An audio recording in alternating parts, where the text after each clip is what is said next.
ना कि उद्योगपतियों का, ना ही विधायक सांसदों का। इसलिए हम लोग चाहते हैं, हम लोग विकास के न कभी विरोधी थे, न रहेंगे, लेकिन हमारा मानना यही है, राज्य हमारा है, जमींदान हमने किया है तो पहला अधिकार हमें मिला। देख सकते हैं टाटा जो पूरे भारत में प्रसिद्ध है, लेकिन जमीनें हमने दिया है, मैक्सिमम जमीनें हमारी गई हैं, लेकिन हमें क्या मिला? उड़ता हुआ धूल, कुछ बीमारियां, कभी प्रशासन के द्वारा केस, कभी लाठी, कभी डंडा, और फाइनली बस चंद मुट्ठी भर लोग उस विकास के नाम पर अपनी अपनी रोटी सेक गए हैं।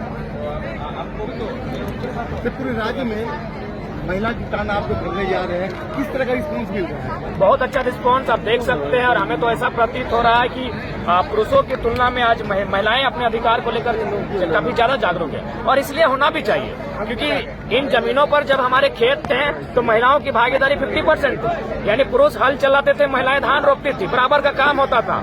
लेकिन जब से उद्योग की स्थापना हुई है, महिलाओं का सम्मान भी खत्म हुआ है और महिलाओं का रोजी रोजगार भी खत्म हुआ है, क्योंकि महिलाएं उद्योग में काम नहीं कर सकती है, वो जाके ड्राइवर नहीं बन सकती है, वो आपका जाकर माने जो काम होता है मजदूरी का वो तो कर नहीं सकती है।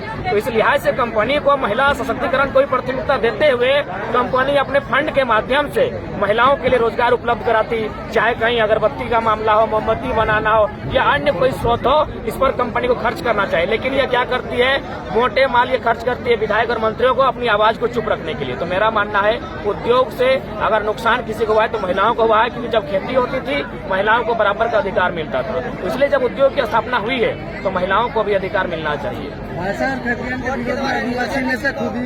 कर दिया गया। देखिए, नियोजन रीति खारिज करने का रीजन यही है कि झारखंड जब से बना है, भले झारखंड के विधायक चुन के जाते हैं, लेकिन पूरा बाहरी सिंडिकेट काम कर रहा है। आज आप कहीं भी जाएं, स्पोर्ट के जगत में चले जाएं, जिस खेल में पैसा है वहाँ बाहरी सिंडिकेट है, जिसमें पैसा नहीं, हॉकी फुटबॉल में झारखंडी लोग आगे बढ़ के जाते हैं, क्रिकेट में झारखंडी आगे नहीं बढ़ते हैं। रीजन यही है कि जहाँ पैसा है वहाँ बाहरी का दबदबा है। तो दादा, अभी आप कहें कि महिला लोग तो आगे नहीं बढ़ सकते, महिला लोग क्यों नहीं आगे बढ़ सकते? इसीलिए हम लोग आंदोलन कर रहे हैं कि महिलाओं को भी अधिकार मिले, महिलाओं के लिए भी रोजगार का सृजन उपलब्ध हो। अभी कहा कि महिला लोग आगे नहीं बढ़ सकते, अभी जस्ट आपने कहा। तो मैंने नहीं कहा, मैंने ये कहा कि उदाहरण जो कंपनी के माध्यम से जो रोजगार दिया जाता है, बेलचार चलाने का, अथवा माने माल ढोने का, अथवा माने बड़ी बड़ी गाड़ियों को चलाने का, उस काम के माध्यम से महिलाएं आगे नहीं बढ़ सकती हैं। तो वहाँ आपके विजन को स्पष्ट करते हुए, चूंकि कंपनी का फंड होता है, जैसे कहीं डीएमटी फंड होता है, कहीं सीआरएस फंड होता है, उस तरह कंपनी के पास करोड़ों का फंड होता है विकास के नाम के लिए।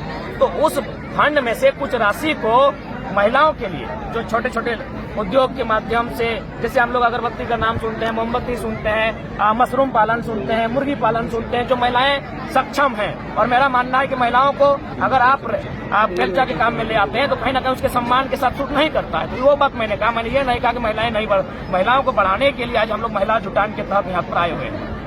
अच्छा जयराम जी, आप हेलो जयराम जी, तो महिला तो आगे है। देखिए, पदों में आगे हैं, लेकिन आज भी आप देख सकते हैं संसद में कितनी महिलाएं हैं। हमारे संसद में कुल मिलाकर 790 सीटें,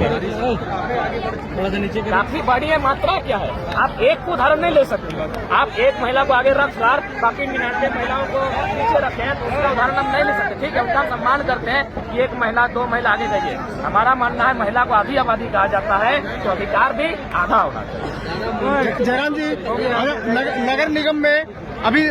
नगर निगम में